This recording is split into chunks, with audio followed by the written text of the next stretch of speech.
Hi, I'm Corey. Hi, I'm Tess.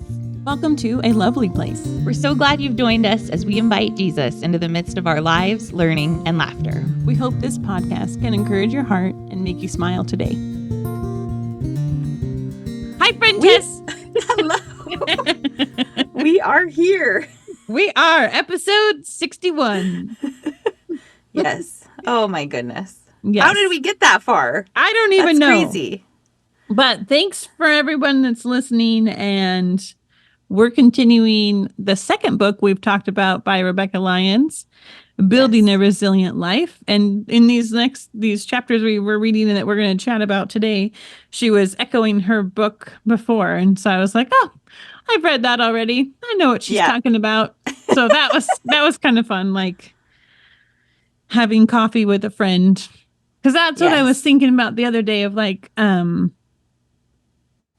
all these book people have been like different friends and have influenced me and how I think about stuff. So I like that. And you especially, because I was trying to think backward to when I first was listening to podcasts. And I'm like, I'm pretty sure that was Tess. Tess told me to listen to that Don't Mom Alone podcast. And so many friends Heather has introduced us to. And because I think wasn't even Rebekah on her podcast too, or I don't even remember, but I'm not sure. I think you got us started on Rebekah Lyons. I think that you had found the book somehow. Yeah, and had recommended her. I think you listened to her podcast. You started listening to her podcast, and then that's how we stumbled I remember across I found her book after we did Emotionally Healthy Spirituality or something, because Rebekah's whole book was like the last chapter of that book. And it was like, oh, here's how you do life. Right. So now this book, she's taken it that next step again. So here we are chatting about learning more and more. Right. Yes. And I just love the way that how like transparent and honest she is in her writing. And it just invites me to the same honesty with my own self, which I think is so important, you know, because it's easy sometimes to like have these blind spots to our own stuff. And so I think anyone that encourages us and models like honesty with that is a good friend. So and just like, hey, she's got her things too. It's not like if you write a book and have a podcast, you have it all figured out. So check, that releases me. Yes. Oh, so this like section is on embracing adversity, which I think we kind of like touched on this a bit last episode because we were talking about James 1, where it talks about, you know, count it all joy when you face trials of many kinds or whatever. And so I feel like we kind of started to dive into that, but then she really goes into a lot like of deep stuff. I think at least it felt deep in this section, and I enjoyed reading it, but it was also like, oh, you know. Well, and she's calling anxiety our friend. Who has ever said that before? Right. Usually it feels like anxiety, run, but this is like, oh, what if we didn't run away from feelings of anxiety and we actually face them? Because apparently that was one of her quotes. When we face our pain and discomfort, we experience less of it. Yes. Well, and I said, let's see here. There was one part where she's talking about our feelings in general being, you know, like helpful, which I remember, you know, we touched a lot on that and spent a lot of time on that in the End Emotional Eating book, you know. A lot of this kind of drew me back to that. But she's talking about, like, in one of the sections about her panic attacks that she would have on airplanes and, like, in elevators or whatever. And I found something that she said really interesting. She said, the attack itself isn't the bully. it's the fear and shame I feel during the attack that make me avoid circumstances that threaten it. And it reminded me of there's one chapter that we read in End Emotional Eating where it talked about pain plus, was it pain plus pain or something Oh yeah. equals suffering. Mm-hmm. Like, so when you feel pain or an uncomfortable feeling and then you feel shame or you feel guilt or whatever about feeling that feeling, Yeah. that's when you suffer, versus having that uncomfortable initial feeling and just having compassion for yourself in that moment can alleviate so much of this suffering that's happening on the back end of it, And so I don't know, that really hit me. I think that I've been having a lot of conversations with my counselor lately about just that everything feels really difficult. Like this just feels hard. Like there's nothing that feels easy or, like smooth or free of tension. Like it all feels so difficult. And then I think that sometimes I beat myself up that it feels difficult, like why would I do that? But it's like, I don't know. It's like I somehow think that something is wrong with me because my situation feels difficult. And then it's like, then that just compounds and then it feels like, so anyway, that just really, I don't know, that was something I was just really pondering, like, okay, this self-compassion thing keeps coming up so much, but it's really is a hard thing to practice. It's a hard thing to like really get into your heart and the core of you when you've been wired so differently, when your instinct is to be mean to yourself for whatever reason. So, yeah.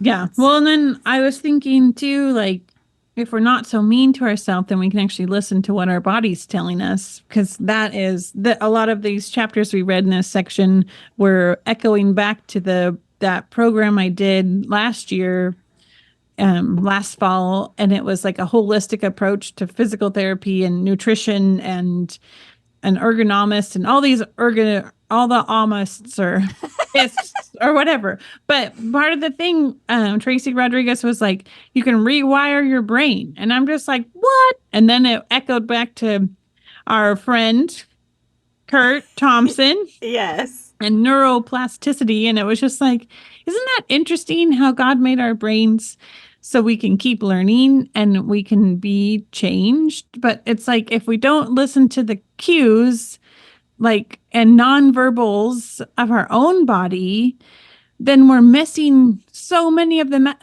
of the information and the messages. And this is a silly example, but when we were looking at houses before we moved to Spokane, it was like they were a mess and no one cleaned them and floors were squishy and it was dirty or the layouts are weird or it was just like this frustrating weekend. And then we walked into the house we ended up buying and I started making this sound.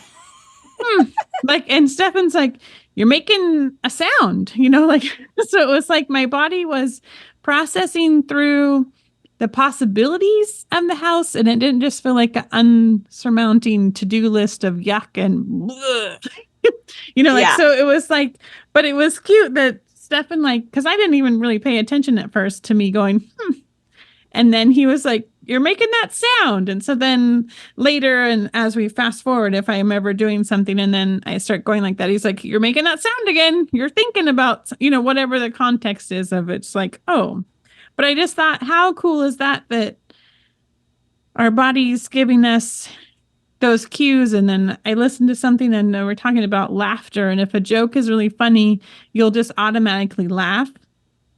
Like, whether you feel funny about laughing about it later or not, like if it's genuinely funny, you'll just laugh. Like, so I just thought, isn't that amazing how our bodies can respond positively also, not just all this negative anxiety stuff, like all of its information.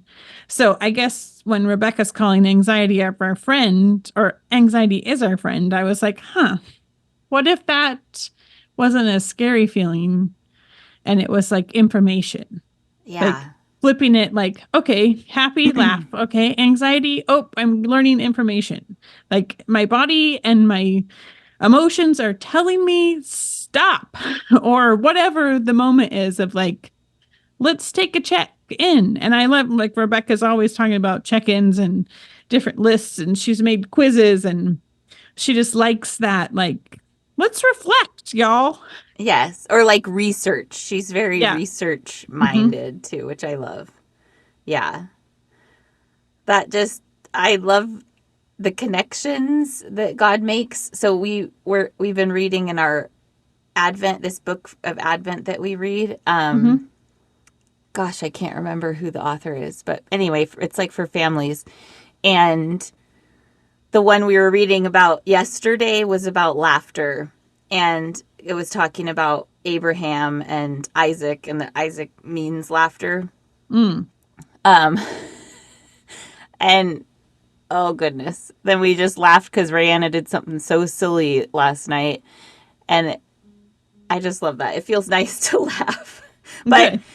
you know, I like the way that you're wording that. Like when we laugh, it's our cue that we experience joy or something was funny, and that we can take those anxiety feelings just as a cue, not like, Right. Not like, oh, you know, crap. Yeah. Hold on, friends. We're going like something to avoid or run away from, because it's not. So that's good. Amen. Yes. I really have been thinking today that I want to start practicing mindfulness more again. I know I was doing more of that when we were reading the End Emotional Eating book, because that was a big component of that book. Yeah. But in this book, Rebecca says, when we focus our thinking, a form of meditation, we display decreased activity in the part of the brain involved in the registration of pain, and increased activity in the areas involved in the regulation of pain. And it just made me think that sometimes I can be so quick to try to like rush past the pain or the uncomfortable feelings that I'm having. And it totally does just make it worse. It's like it just becomes this like frenzy then, like there was something that happened today. One of our kids was really struggling and having a hard time, and like gets in these moods where it's like the same thing just gets said over and over and over again, and there's not like a letting up or a like giving space. A little rumination going on there to echo back again. Yeah. Yes. And it stresses me out because I'm like, I've answered already and I don't know what else to say. Like, I don't want to keep having this conversation. I've answered. I'm kind of done. But it keeps happening, the same thing gets said over and over again. And so I think when I'm by myself with the kids, so this is something that I want to like think on. When I'm by myself with the kids, it's easy for me to just be like, and go do something else. But then I get like, it ramps me up even more. And I get frustrated and irritated, and then it kind of just builds on that. And today it was like, Daniel said something. I don't even, we had put our tree up, and he was like, it's like, it was meant to be. He was like, it has pine cones and like cranberries, and he was like, it matches the tree skirt, and like, look at all the other colors that it's like, and he was like, it was meant to be. And like, I don't know why, but his excitement in that moment kind of like broke through my emotional Mm-hmm. wall. Yeah. And I just burst into tears. And he was like, Aw. oh, but it was like, on my own, I will default to just feeling frustrated with what's happening around me and just continue to like bottle it up almost like, Yeah. this is fine. Just keep doing what you're doing, Yeah. And Do it again tomorrow. right.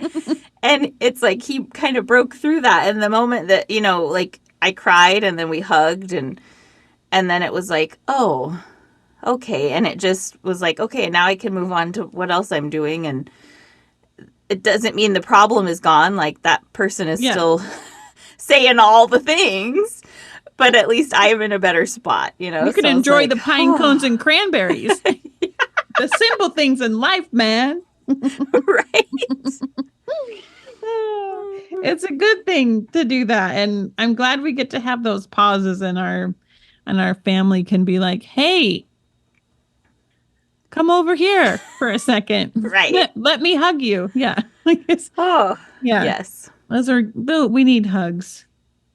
And Yes. I know both of us, we were talking about the part in this book that she was asking 5 whys. Like, so you're asking yourself 5 questions. So it goes deeper, deeper, deeper, and deeper. And I feel like that's kind of what Stefan and I have been talking about in our podcast. And then last week, I think we mentioned it too, of just the confessing is what I was like, oh, that's what this is. Like Yeah. that's the same thing because it's getting underneath what's really going on. Okay, what's really going on? And I liked how she was like made that up. Like,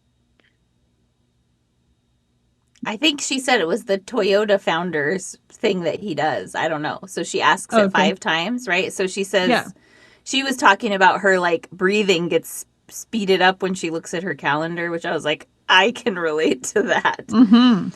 So she says, why does my calendar cause anxiety? Because I always overschedule with little margin. Why do I overschedule? Because I need to accomplish things in an efficient manner. Why do I need to accomplish things quickly? Because there's so much to do and not enough time to do it. And then she says, why am I motivated to do all these things? Because I want to live a life of significance. Why do I need to be significant? Because I believe my worth depends on it. Mm. Oh, that one. I was like, oh. Hmm. Well, and then when we get to that part, then we're actually truth telling, as Jamie Winship would be saying. And then God can say, oh, now you're telling me the truth.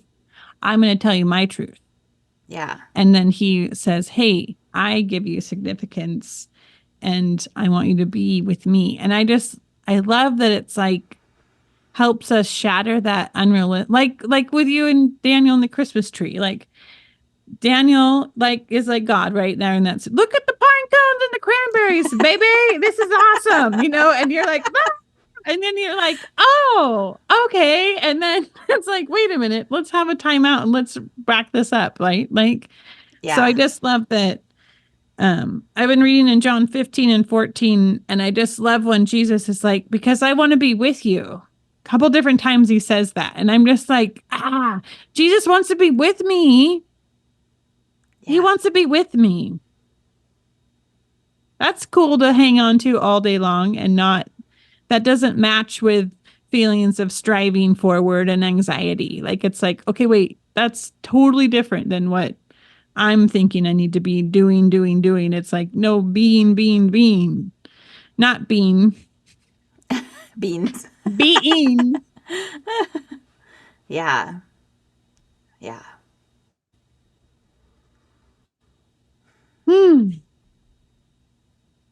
I want to internalize that. Me too. I feel like I have a teeny head start just because I was thinking about this earlier today, but I love that the this soaking thing. And then I've been literally writing, like, I'm like, okay, I'm just going to start writing these chapters so I can hear them a little bit better and a little differently.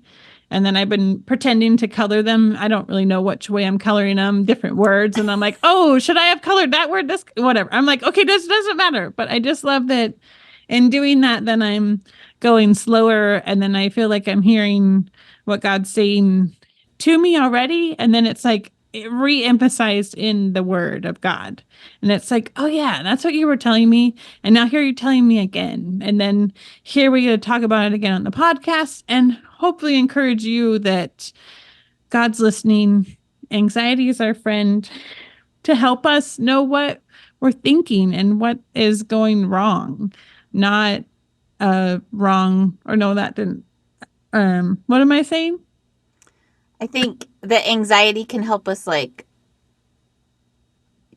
correct our course. It's almost like when we're kind of going off the rails a little bit. Yes. It's like, hey, here's the direction we're supposed to be going. It's getting bumpy. I should be on the track, right? Like that. I like that trains drive better on the tracks. And if you're on the track, you're with Jesus. I like that. But it's like he helps us he's the train guy that puts the train back on. Like he's not leaving us. He wants to be with us. Yes. We are not alone. Amen. Yeah. So my verses I'm sharing are all of John 14 and all of John 15. Go look them up.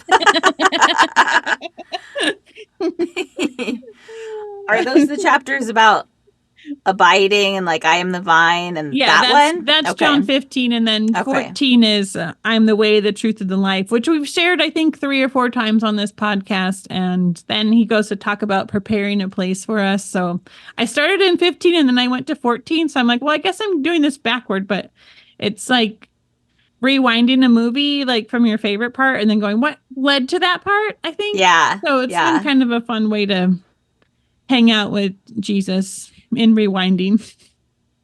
I love that section about that he goes to prepare a place for us. I was listening to the Bible recap the other day, and Tara Lee was saying that like, because I can think of that like, oh, he's going and putting furniture in the house and like doing all painting and, whatever, like, great, but she was talking about how the actual like context of the way he's saying that in that moment is the same as like when a couple gets married and like they join the who I don't know if it's the husband's family or the wife's family, but they join their house like to that family.